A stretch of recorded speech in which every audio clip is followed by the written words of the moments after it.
आपकी बॉडी का सबसे बड़ा जोड़, इसको मूवमेंट दे, बटरफ्लाई करें जैसे तितली करती है।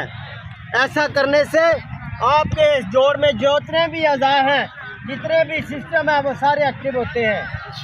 लिहाजा आप इंशाल्लाह अपने आप को बेहतर महसूस करेंगे। बटरफ्लाई करने के बाद, बटरफ्लाई के दौरान हमारा सेगमेंट होता है मियाँ साहब के कलाम के चंद शेर, 2 शेर आपको ऊंची आवाज में जरा। सिटी से लेट आए हैं उनके लिए दोबारा clapping. Thank you, thank you, thank you, thank you Riyaz साहब, थैंक यू। 4, 3, 2, 1।